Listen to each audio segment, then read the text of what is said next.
senadores Luiz do Carmo, Lazier Martins e Soraya Tronic se manifestaram sobre decisões do ministro Alexandre de Moraes do Supremo Tribunal Federal. Os senadores consideram que o ministro praticou irregularidades e ilegalidades. O senador Luiz do Carmo explicou em vídeo que pediu o impeachment do ministro Alexandre de Moraes por interferir em outros poderes. Segundo o senador, Moraes cometeu crime de responsabilidade ao proibir a nomeação de Alexandre Ramagem à direção da Polícia Federal.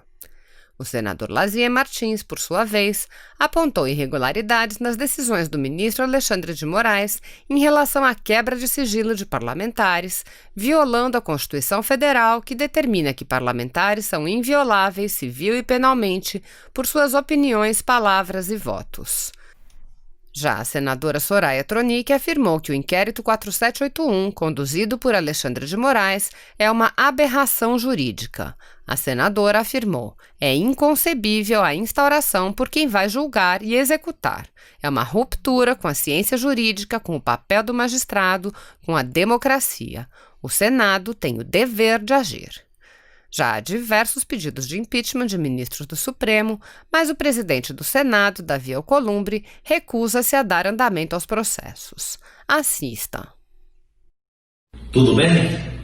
Como senador da República, eu fiz o que eu tinha que ter feito. Pedi o impeachment do ministro Alexandre de Moraes por interferir nos poderes. Não tenho medo de nada. Porque a gente, que é da vida pública, tem que enfrentar os problemas e vou enfrentar. Para que o ministro saiba que tem leis e eles também têm que respeitar leis. E respeitar que os poderes são independentes. E eu, como senador, vou trabalhar para isso.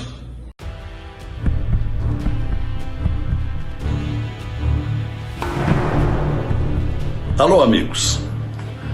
Convenhamos, como justificar alguns desses últimos atos de ministros do Supremo Tribunal Federal de investigar parlamentares federais?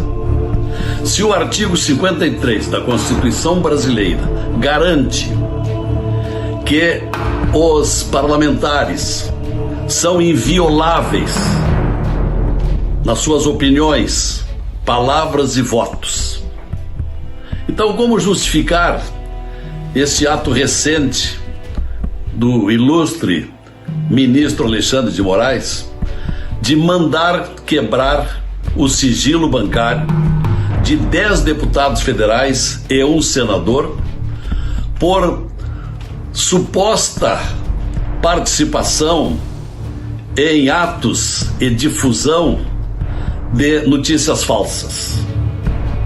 E depois, no prosseguimento de um requerimento irregular, acrescentar que a apuração deveria ir adiante para investigar eventuais financiamentos desses atos agressivos ao Supremo Tribunal Federal. Se adiciona a esta situação toda que esse inquérito já foi mal nascido. Na primeira metade do ano passado, quando até mesmo sem sorteio, o presidente do Supremo Tribunal Federal nomeou um ministro, no caso o ministro Alexandre de Moraes, para investigar fake news contra o Supremo Tribunal Federal. E esse inquérito já vinha de longe.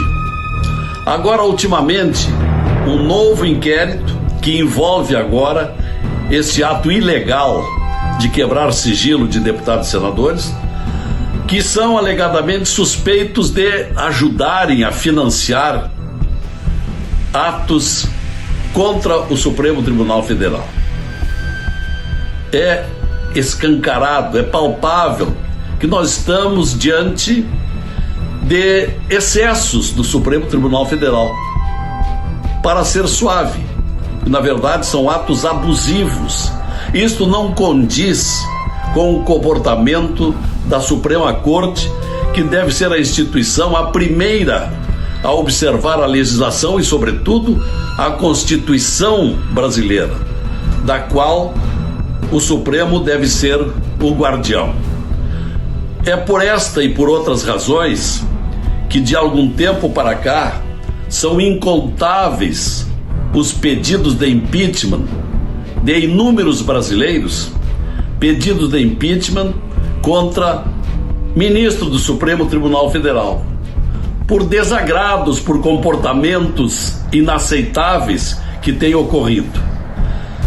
Pena que estejam lá, em sono profundo, esses pedidos de impeachment nas gavetas do Senado Federal. Bem como não teve prosperidade aquela tentativa da CPI da toga.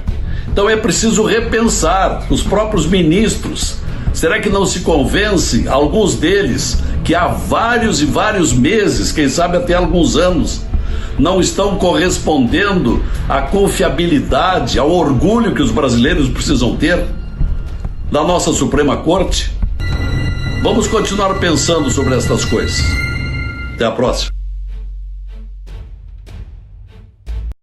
O Senado Federal tem que agir como uma instituição, a única instituição que tem o poder de coibir esses desmandos. Nós somos os únicos. Como é que nós nos rendemos dessa forma? Por ameaças, eu sei. Ameaça de andamento de processo, ameaça de ser condenado injustamente. Somos ameaçados, quem deve e quem não deve. Desculpa, é a verdade? Sabe, eu não aguento mais. Gente, não dá. É a verdade. Por quê? Porque parlamentares, os senadores, têm processos, devendo ou não. E eu defendo cada um. Até o trânsito em julgado, todos são inocentes. Eu sou instituição, eu sou Senado Federal. E eu abraço os 80, porque nós temos que tomar uma atitude institucional e fazer o que o povo brasileiro espera, com educação, com justiça. Nós temos o poder de julgar. Se o STF tem o poder de instaurar um inquérito, investigar e julgar, condenar, nós temos o poder de julgar, nós somos juízes nesse quesito.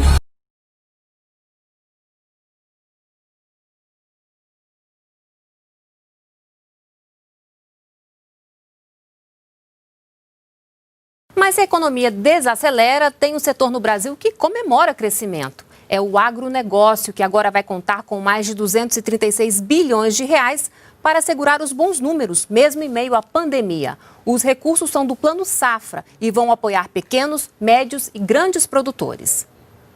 Em São João da Aliança, Goiás, este agricultor cultiva soja, milho, trigo e arroz, entre outros produtos. Em momento de pandemia e crise mundial, ele destaca a importância do Plano Safra. Ele é extremamente estratégico, né, para esse setor que passa em alguns momentos por diversas dificuldades de intempéries ou diversas dificuldades de mercado, e nós precisamos justamente disso daí, de um recurso que venha dar liquidez a esse setor tão pujante. O valor destinado ao Plano Safra 2020-2021 é o maior da história, 236 bilhões e 300 milhões de reais, 13 bilhões e meio a mais que em 2019. Dinheiro que vai garantir a continuidade da produção no campo.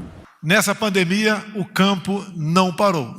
E essa região, mais do que garantiu a nossa segurança alimentar, também fez com que a alimentação não cessasse nas cidades.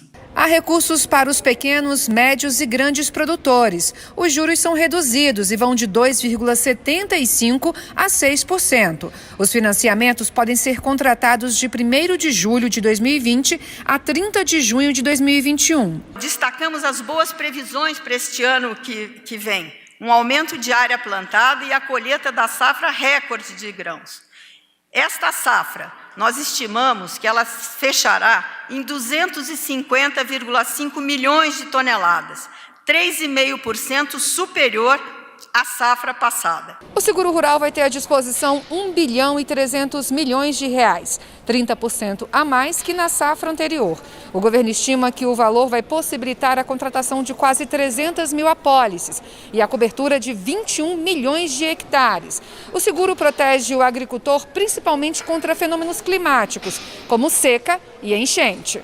Há 4 anos, Paulo usou recursos do Plano Safra para comprar este trator. Com o equipamento, sua produção aumentou. Agora, o produtor de Rio Preto da Eva, município a 80 quilômetros de Manaus, pensa em ampliar o maquinário. Há 4 anos atrás, nós compramos um trator, um jirico, para mecanizar a terra.